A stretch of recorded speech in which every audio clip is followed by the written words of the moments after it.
Ninth chapter third उपभोक्तावाद की संस्कृति। Question number first, उपभोक्तावाद की संस्कृति पाठ के अनुसार सुख से क्या अभिप्राय है।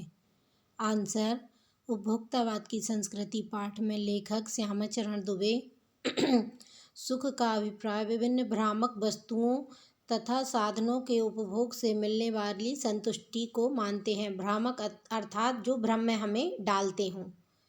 क्वेश्चन नंबर सेकंड, आज की उपभोक्तावादी संस्कृति हमारे दैनिक जीवन की किस प्रकार प्रभावित कर रही है। आंसर, आज की उपभोक्तावादी संस्कृति हमारे दैनिक जीवन को अनेक प्रकार से प्रभावित कर रही है। हमारी जीवन परंपराओं का अपमूलन हो रहा है, आस्थाओं का क्षरण हुआ है, बौद्धिक दासता स्वीकार कर रहे हैं। हम पश्चिम के सांस्कृतिक उपनिवेश बनते जा रहे हैं। अनुकरण की संस्कृति को प्रधानता मिली है।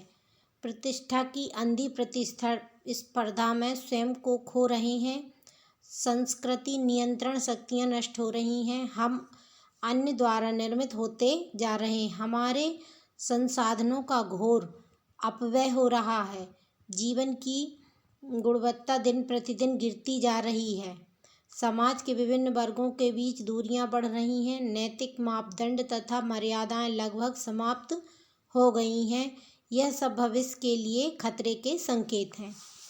क्वेश्चन नंबर थर्ड, लेखक ने उपभोक्तावादी संस्कृति को हमारे समाज के लिए चुनौती क्यों कहा है। आंसर, लेखक ने उपभोक्तावादी संस्कृति को हमारे लिए चुनौती कहा है कारण हमारा समाज सादा जीवन उच्च विचार की परिपाटी पर आधारित है। हम हमेशा सामाजिक तथा नैतिकता को सर्वोपरि मानते हैं। उपभोक्तावादी संस्कृति ठीक इसके विपरीत आचरण करती है। यह हमारी एकता और अखंडता, संस्कृति तथा सामाजिक समानता को नष्ट कर रही है। इस नई संस्कृति से बचकर अपने परंपरागत नैतिक सामाजिक मापदंडों को अपनाना वर्तमान में कठिन है।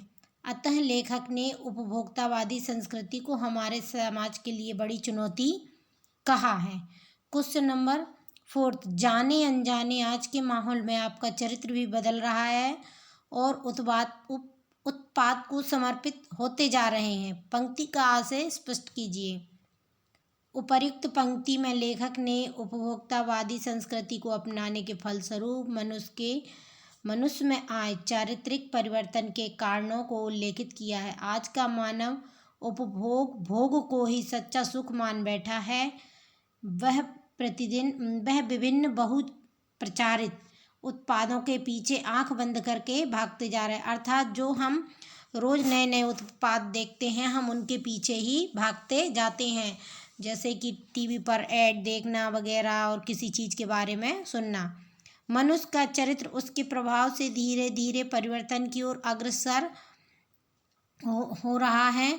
नहीं चाहते हुए वे बाजार की चकाचौंध अर्थात बाजार में जो चमकीली जो भी आकर्षित वस्तुएं होती हैं वह हमें अपनी ओर आकर्षित करती हैं। चकाचौंध में स्वयं को नहीं रोक पा रहा है। अन्य सभी की तरह वह भी उपयोग को जीवन का लक्ष्य मानकर उनके पीछे भागने को तत्पर है। और हर व्यक्ति जो है इनकी चकाचौंध को देखकर, इनके आकर्षण को देखकर उसकी ओर आकर्षित हो रहा है।